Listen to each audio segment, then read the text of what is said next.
Hello students and welcome back to our channel the ABE of Commerce, the ultimate destination for all our commerce curiosities।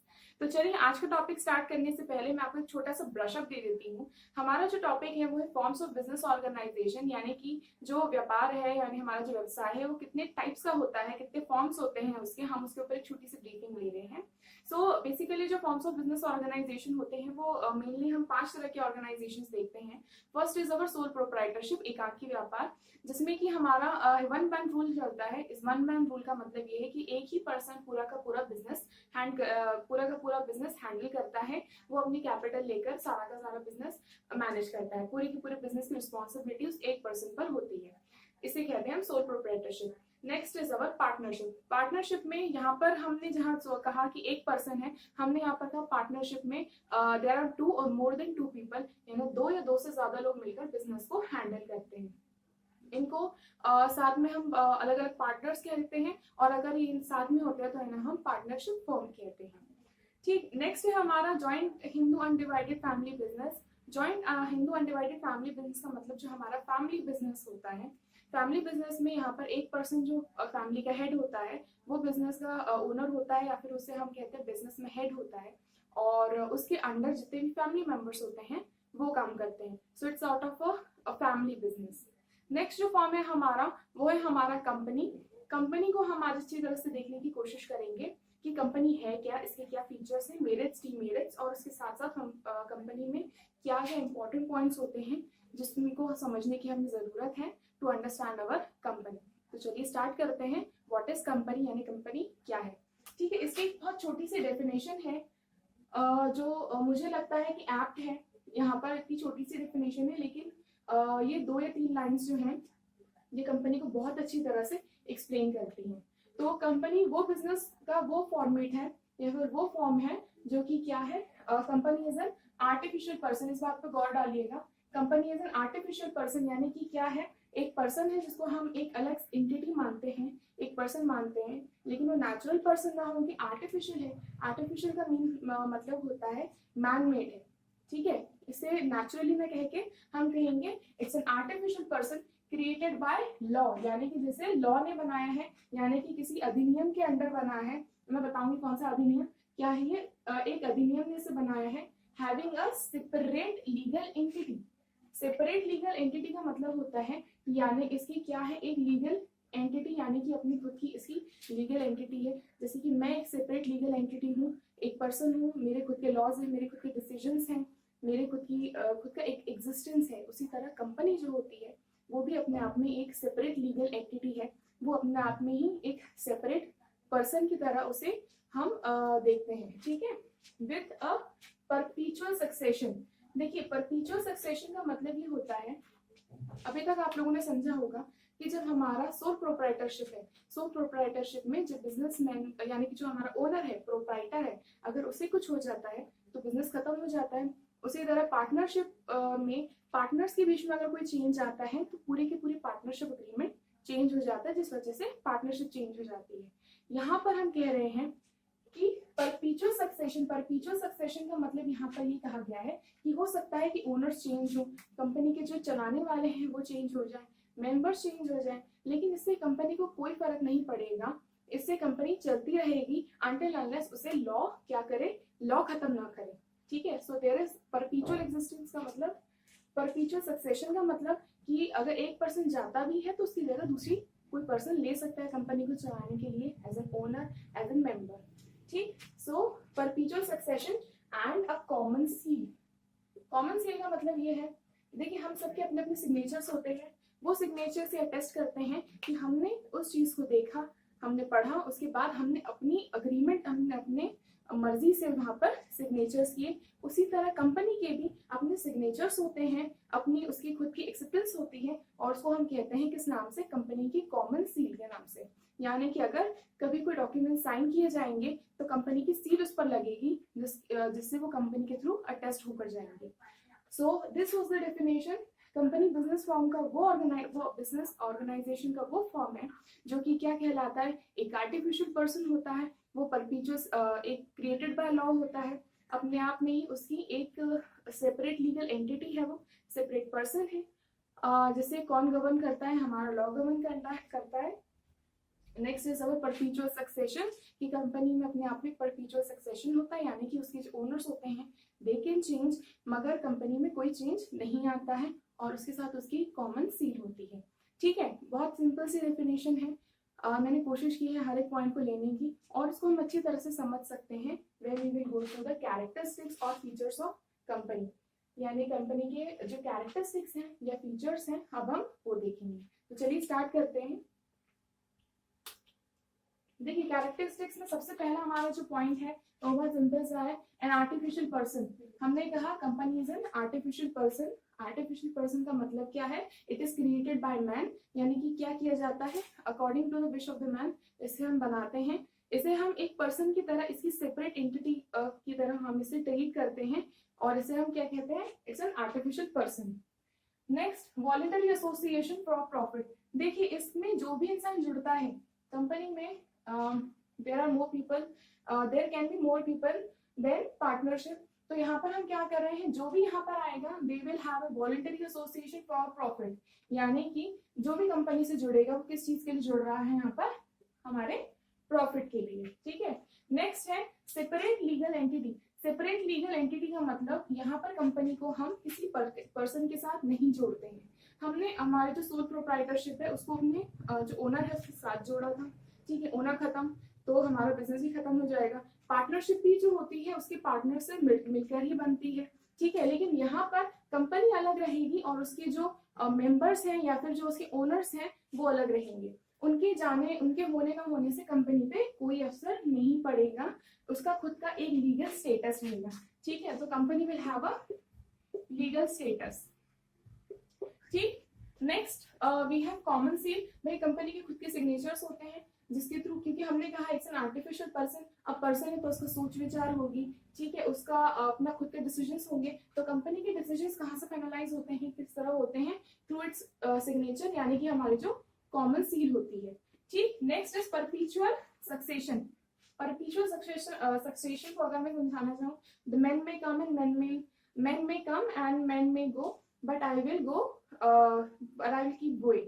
ये एक तरह की poem है, मुझे exactly याद नहीं है, मगर काफी अच्छी तरह से सूट करती है यहाँ पर। परपीचुअल सक्सेशन का मतलब ये है कि चाहे ओनर्स आए या जाएं, या कितने भी लोग हैं जो कंपनी को चलाते हैं, उनको अगर कुछ हो भी जाता है तो इसका क्या होगा, कंपनी चलती रहेगी, उसके एग्जिस्टेंस में कोई भी कुछ चेंज नहीं आएगा अनटिल अनलेस इसे लॉ के द्वारा हम जब डाइल्यूट ना करें, यानी लॉ के द्वारा जब हम इसे खत्म ना करें। Then there is limited liabilities. ये पॉइंट जो है कंपनी का, ये एक प्लस पॉइंट माना जाता है। कैसे, क्योंकि अभी तक हमने जितने भी फॉर्म्स ऑफ बिजनेस ऑर्गेनाइजेशंस देखे, whether it was sole proprietorship, whether it was Hindu undivided family business और इट वाज पार्टनरशिप, हमेशा जो हमारी लाइबिलिटीज होती हैं, यानी कि जो हमारे दायित्व होते हैं, वो हमेशा से वहां पर क्या रहे हैं, अनलिमिटेड रहे। अनलिमिटेड का मतलब ये होता है कि अगर बिजनेस में कोई बड़ा लॉस भी होता है तो वहां पर ओनर को ओनर को उसको अगर क्लियर करना है या उसे चुकाना है तो वो अपनी पर्सनल एसेट्स भी अपनी उसे देनी पड़ेंगी। But when it comes to company, यहाँ पर आपको जो आपका लॉस है आपको कितना बेयर करना पड़ेगा, आपका जितना शेयर होगा। ठीक है, यानी कि आपको जितना हिस्सा होगा कंपनी में आपको उतना ही लॉस बेयर करना है। बिजनेस मैन या फिर कोई भी हो कंपनी का मेंबर, उसको अपना पूरा का पूरा सब कुछ देने की जरूरत नहीं है। उनकी जो लाइबिलिटीज रहेंगी, उनकी जो रिस्पॉन्सिबिलिटीज रहेंगी, जो दायित्व रहेंगे, वो कितने रहेंगे, अप टू देयर शेयर। ठीक है, up to their share. Next is formed and officiated by law. Form and officiated by law का मतलब ही होता है कि जो कंपनी है उसे लॉ बनाता है, यानी कि जो हमारा अधिनियम है, इंडियन कंपनीज एक्ट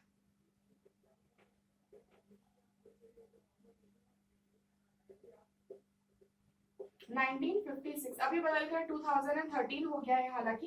तो ये जो इंडियन कंपनीज एक्ट है 1956, इसके थ्रू ही कंपनी का फॉर्मेशन होता है। और एफेस का मतलब होता है कि इसे खत्म करना, यानी कि इसे बनाना और खत्म करना लॉ के हाथ में उस अधिनियम के अंडर होता है। वो अधिनियम कौन सा है, हमारा Indian companies act 1956। Now it is change, हमारे अमेंडमेंट्स हुए हैं, तो इट इज सेट, इनको कहा जाता है इंडियन कंपनीज एक्ट 2013। ठीक है, सो इसे फॉर्म किया जाता है और खत्म किया जाता है थ्रू लॉ, ठीक है, लॉ के द्वारा ही होता है। हमारा नेक्स्ट पॉइंट है शेयर्स यानी कि अंश। देखिए कंपनी की जो कैपिटल होती है यानी कि जो पूंजी होती है उसे स्मॉल डिनोमिनेशंस में बांटा जाता है और उसे हम कहते हैं शेयर्स। देखिए कंपनी की ओनरशिप कैसे बनेगी, ओनर्स वो होते हैं जो कंपनी में कैपिटल लगाते हैं, ठीक है। तो यहाँ पर हम कह रहे हैं कि वो सारे के सारे लोग वॉलंटरी एसोसिएशन करेंगे, वॉलंटरी एक साथ आएंगे कंपनी में। किस चीज के लिए, कंपनी में अपना शेयर हासिल करने के लिए, क्योंकि जितना शेयर होगा उतना प्रॉफिट मिलेगा। तो इन शेयर्स यानी कि कंपनी की जो कैपिटल होती है आपकी उसे हम डिवाइड करते हैं। अब इसको अगर सिंपली समझना चाहें तो कंपनी की कैपिटल अगर हुई है 1,00,000 रुपए, ठीक है, इस 1,00,000 रुपए को हम 100 रुपए के शेयर्स में बांटें तो पर शेयर कितना हो जाएगा आपके 1000 शेयर्स है, ठीक है। इन 1000 शेयर्स में से जरूरी नहीं है कि एक ही पर्सन वो शेयर ले 1000 शेयर्स 1,00,000 रुपए जुटाए। देयर कैन बी पीपल, कोई एक शेयर लेगा, कोई 100 शेयर्स लेगा, कोई 10 शेयर्स लेगा। तो वो सारे के सारे लोग क्या करेंगे, जब शेयर्स देंगे, कंपनी शेयर्स खरीदेंगे तो कंपनी में वो कैपिटल एक्यूमुलेट होगी और उससे कंपनी का काम चलेगा। और जो लोग कंपनी की शेयर्स खरीदेंगे उनको कहा जाएगा शेयर होल्डर्स यानी कि अंशधारी। शेयर होल्डर्स का मतलब, शेयर होल्डर्स जो हमारे शेयर्स होते हैं टाइप्स के होते हैं, 2 टाइप्स के होते हैं, बट उन्हें हम शेयर होल्डर्स को कहा जाता है कंपनी के ओनर्स, ठीक है। यानी कि जो ओनर यानी कि ऑफकोर्स वो कैपिटल जोड़ के दे रहे हैं, ठीक है, कैपिटल वो कहीं ना कहीं से प्रोक्योर कर रहे हैं, अरेंज कर रहे हैं, so they will be called the shareholders. और शेयर होल्डर्स यानी अंशधारियों को ही कंपनी के ओनर्स माना जाता है, ठीक है।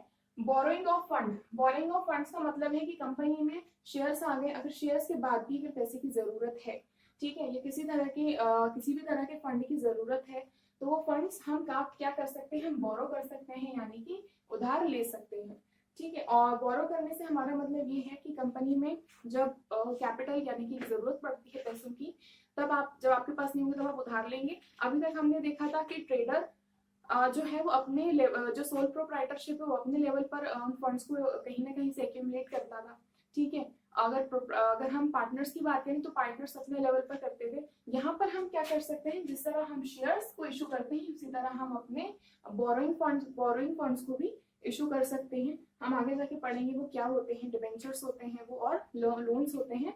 तो वो बोरो करने की फैसिलिटी या फिर उसका अधिकार जो होता है वो कंपनी में होता है। Next is our Memorandum of Association and Article of Association. इसको हम कहते हैं पार्षद सीमा नियम और पार्षद अधिनियम, पार्षद सीमा अधिनियम। Okay, so memorandum of association और आर्टिकल ऑफ एसोसिएशन क्या होते हैं, ये कंपनी के सबसे मोस्ट इंपॉर्टेंट, हम कहते हैं मोस्ट इंपॉर्टेंट डॉक्यूमेंट्स होते हैं, क्योंकि पूरी की पूरी कंपनी किस पर बेस करती है, इन मेमोरेंडम ऑफ एसोसिएशन और आर्टिकल ऑफ एसोसिएशन में। मेमोरेंडम ऑफ एसोसिएशन कंपनी का चार्टर माना जाता है, यानी कि one of the most important document where the company stands, ठीक है।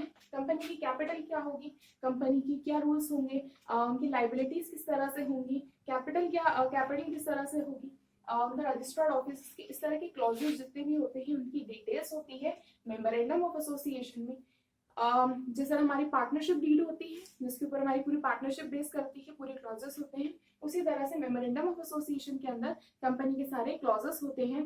And then comes to the article of association, यानी आर्टिकल एसोसिएशन में कंपनी की इंटरनल पूरी की पूरी डीलिंग, यानी कि कंपनी की रूल्स एंड रेगुलेशंस रहेंगे, वर्किंग प्रोसीजर रहेगा, वो सारा का सारा हमारा आर्टिकल ऑफ एसोसिएशन में होता है। So these were the characteristics of our company and the meaning of company. Okay, so the next topic is our classification of company, यानी कि कंपनी को भी हमने डिफरेंट टाइप्स में क्लासिफाई किया है।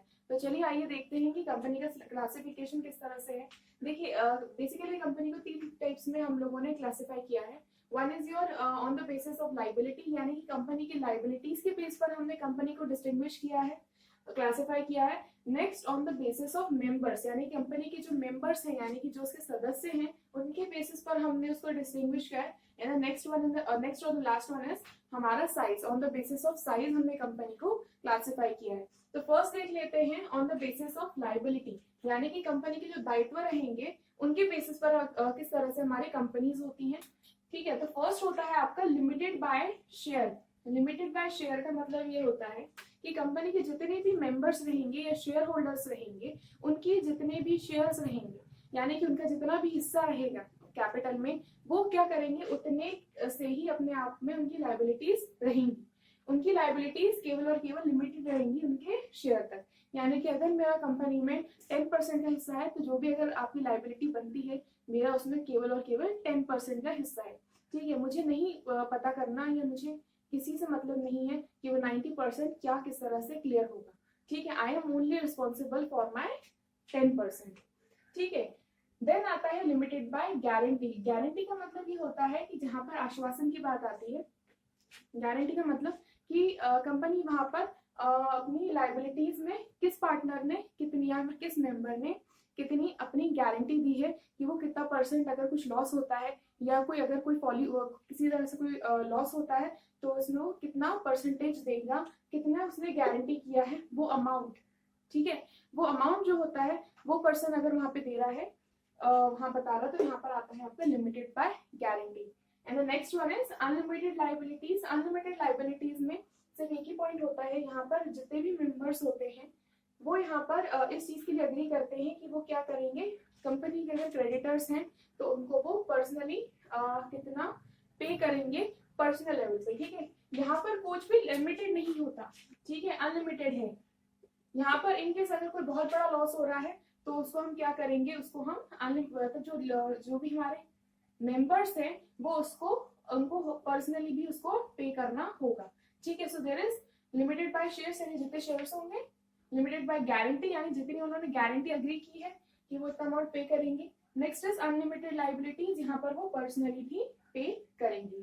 ठीक है, on the basis of members हम देखते हैं, तो on the basis of members दो तरह की हमारी कंपनीज होती हैं। First is our public company and another one is our private company, यानी सार्वजनिक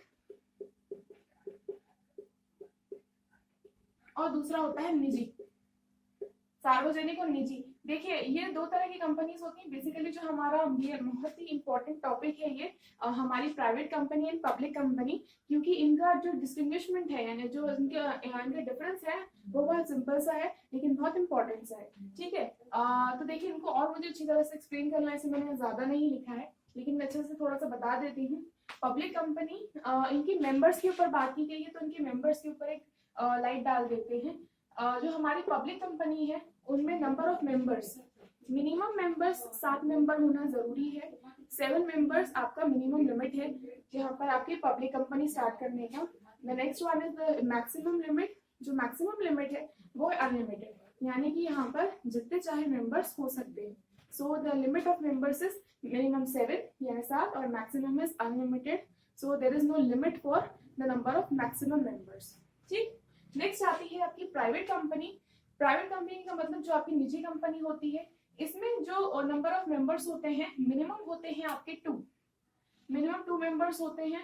और जो मैक्सिमम होते हैं, अब जब हमारा पुराना कंपनीज एक्ट चल रहा था 1956 में तो ये लिमिट थी 50, now it has become to 200। 2 members to 200 members हमारे होते हैं, minimum limit 2 and maximum is 200। ये होते हैं आपके जनरल जो आपकी पार्टनरशिप होती है, सॉरी प्राइवेट कंपनी होती है उसमें। तो ये एक्चुअली मेंबर्स के बेस पर होता है। अगर आपके 201 हो गए यानी 201 हो गए तो वो वहां पर पब्लिक प्राइवेट कंपनी नहीं कहलाएगी, और अगर यहाँ 2 से कम हुए तो भी नहीं कहलाएगी। सो एक्चुअली बेसिक यहाँ पर जो क्राइटेरिया दिया जाता है वो मेंबर्स का होता है। इसके अलावा कुछ रूल्स होते हैं इनके, वो हम अपने नेक्स्ट सेगमेंट में देखेंगे। इसके बाद जो प्राइवेट कंपनी है इनको 2 पार्ट्स में डिवाइड किया गया है, जनरल प्राइवेट कंपनी और 1 पर्सन कंपनी, इसको OPC भी कहते हैं। General private company general private company जो है मैं आपको पब्लिक कंपनी के साथ समझाऊंगी। जो हमारी 1 पर्सन कंपनी होती है, 1 पर्सन कंपनी का मतलब ये होता है जहाँ पर एक पर्सन अपने आप में कंपनी बनाता है और वो पूरा का पूरा जो कंट्रोल होता है, पूरा का पूरा मैनेजमेंट होता है वो इस 1 पर्सन के हाथ में होता है। That is why it is 1 person company. Now next जो है आपकी on the basis of size है। तो जो हमारी कंपनी बेसिस ऑफ साइज पर है, तो एक होती है स्मॉल कंपनी और एक होती है लार्ज कंपनी। स्मॉल कंपनी को अगर हम सिंपली कहें तो जिसकी पेड अप कैपिटल जो होती है वो 50 लाख से कम होती है उसे हम कहते हैं स्मॉल कंपनी यानी छोटी कंपनी, और जिसकी पेड अप कैपिटल से ज्यादा हो जाती है उसे हम कहते हैं large company. So these were the classification. Basically इनका जो मेन मोटिव होता है जो हमारा मेन क्लासिफिकेशन होता है वो हमने यहाँ पर लिया है। अब हमारा जो है public company and general private company में जो प्राइवेट कंपनी है हमारी, हम उसको लेंगे। So the next segment is our public company and private company. Okay, so जो नेक्स्ट पॉइंट है हमारा वो था हमारा public company and private company. देखिए उसे वहां समझना थोड़ा सा डिफिकल्ट होता है, इसीलिए उसकी जो स्पेसिफिकेशंस हैं वो हमने यहाँ पर ली हैं। तो हमारा जो नेक्स्ट टॉपिक है वो है हमारी public company and private company. Public company means सार्वजनिक company and private company means निजी कंपनी। देखिए इन दोनों का जो बेसिक डिफरेंस है या फिर अगर इनको समझना है तो ये जो 4 पॉइंट्स है मीनिंग के थ्रू इनको आराम से समझ सकते हैं। तो स्टार्ट करते हैं। देखिए हमने कहा था कि पब्लिक कंपनी और प्राइवेट कंपनी का जो बेसिक जो हमारा डिफरेंस है वो सिर्फ इतना ही है, उनको क्लासिफाई किया गया है उनके नंबर ऑफ मेंबर्स की वजह से, on the basis of their members. तो बस यहाँ पर हमारा जो पहला जो हमारा पॉइंट है वो यही है कि जो प्राइवेट कंपनी होती है उसमें जो नंबर ऑफ मेंबर्स मिनिमम होते हैं 2 एंड मैक्सिमम होते हैं हमारे 200। ठीक है, और यहाँ पर अगर हम पब्लिक कंपनी को देखें तो वहां पर हमारे मिनिमम होते हैं 7 टू अनलिमिटेड। जो हमारा मैक्सिमम नंबर होता है वो अनलिमिटेड होता है, it can go to any extent. ठीक, फिर आता है हमारा पब्लिक कंपनी का जो नेक्स्ट पॉइंट होता है, सॉरी प्राइवेट कंपनी का जो नेक्स्ट पॉइंट होता है, it restricts the right to transfer its share. यानी कि प्राइवेट कंपनी में कोई भी पर्सन अपने जो शेयर्स हैं या अपना कोई इंटरेस्ट है वो किसी को ट्रांसफर नहीं कर सकता, अपने शेयर्स वो किसी और के नाम पर नहीं कर सकते, और वहां पर इस चीज का रिस्ट्रिक्शन होता है हमारी प्राइवेट कंपनी में। वहीं पर अगर हम पब्लिक कंपनी को देखें तो ये कोई किसी तरह का रिस्ट्रिक्शन नहीं देती है ट्रांसफर ऑफ शेयर के लिए। वो जो अगर प्राइवेट सॉरी पब्लिक कंपनी है तो पब्लिक कंपनी के जो मेंबर्स हैं वो अपना शेयर आसानी से ट्रांसफर कर सकते हैं। ठीक, नेक्स्ट आता है इसमें जो इम्पोर्टेंट पॉइंट होता है कि private company prohibits any invitation to the public to subscribe its securities. यानी कि जो हमारी प्राइवेट कंपनी होती है उसमें हम पब्लिक को, जनरल पब्लिक जो होती है हमारी, उसे हम अपने शेयर्स खरीदने के लिए, हमारे डिबेंचर्स खरीदने के लिए कंपनी की जितनी सिक्योरिटीज होती हैं, सिक्योरिटीज का मतलब होता है हमारी जितने शेयर्स एंड डिबेंचर्स होते हैं, जो किसी भी तरह की कोई भी चीज जो कि क्या कर रही है, हमें कंपनी के लिए कैपिटल या फिर हमारी कंपनी के लिए फाइनेंस इकट्ठा कर रही है, जुटा रही है, उस चीज के लिए रिस्ट्रिक्ट करते हैं। ठीक है, सिक्योरिटीज मीन्स यहाँ पर हमारा मतलब है हमारे कंपनी के वो सारे के सारे ऑप्शंस जिनके थ्रू हम कंपनी में फाइनेंस को अक्यूमुलेट कर सकते हैं, हम जो हमारे फाइनेंस को अरेंज कर सकते हैं। It can be your shares, your debentures, किसी भी तरह का कोई भी हमारा कोई भी हमारी वैल्यू। ठीक है, सो ये होती है हमारी सिक्योरिटीज। तो जो हमारा प्राइवेट कंपनी है, प्राइवेट कंपनी में हमारा जो इन्विटेशन होता है इन सिक्योरिटीज को परचेज करने का, सब्सक्राइब करने का, वो यहाँ पर क्या होता है, प्रोहिबिटेड होता है, यानी कि रिस्ट्रिक्टेड होता है। प्राइवेट कंपनी ऐसा नहीं कर सकती। वही हमारी पब्लिक कंपनी क्या कर सकती है, वो इनवाइट करती है, कर सकती है पब्लिक को टू सब्सक्राइब इट्स सिक्योरिटीज। यानी कि पब्लिक को अपनी सिक्योरिटीज, अपने शेयर्स, डिबेंचर्स, बॉन्ड्स लेने के लिए, उनको सब्सक्राइब करने के लिए क्या कर सकती है, इनवाइट कर सकती है। सब्सक्राइब करने से हमारा मतलब ये है कि पब्लिक कंपनी अपनी शेयर्स को मार्केट में लॉन्च कर, मतलब मार्केट में उतार सकती है, so that people can buy it. ठीक है, जब वो बाय करेंगे तो आपको क्या मिलेगा, उस हिसाब से आपको कैपिटल आपकी मिलेगी, आपको उस हिसाब से फाइनेंस मिलेगा। ठीक है, तो ये प्राइवेट कंपनी नहीं कर सकती, बट पब्लिक कंपनी कर सकती है। नेक्स्ट जो है यहाँ पर number of members and directors. देखिए मेंबर्स हमारे, हमने पहले ही कहा था कि कितने हो सकते हैं, मिनिमम 2 मेंबर्स का होना जरूरी है। वही हमारे कंपनी के जो डायरेक्टर्स हैं, यानी कि जिनके हाथ में कंपनी की बागडोर होगी, वो हमारे जो बोर्ड ऑफ डायरेक्टर्स में होंगे, तो मिनिमम हमारे 2 डायरेक्टर्स का होना जरूरी है। देखिए इसका मैक्सिमम नंबर भी होता है, दैट इज 15 से ज्यादा नहीं होने चाहिए और 2 से कम नहीं होने चाहिए। वहीं जब हम पब्लिक कंपनी पर आते हैं तो there must be 3 members minimum, 3 members नहीं, डायरेक्टर्स, 3 डायरेक्टर्स का होना जरूरी है। मिनिमम भी नो कि 7 डायरेक्टर्स होना, 7 मेंबर्स होना जरूरी है। बट यहाँ पर हम डायरेक्टर्स की बात करते हैं तो देयर मस्ट बी एटलीस्ट 3। यहाँ पर भी 15 का ही वो चलता है, लेकिन हमारे मिनिमम यहाँ 2 होते हैं और मिनिमम यहाँ पर 3। ठीक है, और एक बहुत सिंपल सा पॉइंट होता है जो एक्चुअली अगर आप कभी भी अपने आसपास अगर कोई कंपनी देखेंगे या फिर आप वर्ड्स देखेंगे तो आपको समझ में आ जाएगा। आप क्योंकि कॉमर्स के स्टूडेंट, आप लोगों को बहुत फटाक से ये चीज आप लोग गेन कर लेंगे। वो क्या है कि भाई जहां पर वर्ड, लास्ट वर्ड के लास्ट में प्राइवेट लिमिटेड, pvt.ltd यानी कि प्राइवेट लिमिटेड लिखा हुआ है, इसका मतलब वो क्या है, एक प्राइवेट कंपनी है। प्राइवेट कंपनी को अपने नाम के आगे जो भी कंपनी का नाम होगा उसके आगे प्राइवेट लिमिटेड लिखना जरूरी है इन द एंड, ठीक है। और जब हम पब्लिक कंपनी की बात करते हैं तो वहां पर केवल ये वर्ड होता है लिमिटेड यानी LTD, ठीक है। पब्लिक लिमिटेड ना लिखकर सिर्फ लिमिटेड लिखा जाता है, शॉर्ट में LTD। सो LTD जब एंड में होता है सो वी कैन से कि भाई हाँ वो कंपनी क्या है, पब्लिक कंपनी है यानी सार्वजनिक कंपनी है। और जो प्राइवेट लिमिटेड लिखा होता है ना PVT लिमिटेड, तब वो होगी हमारी प्राइवेट कंपनी, ठीक है। So these were the basic डिस्टिंग्विशमेंट्स।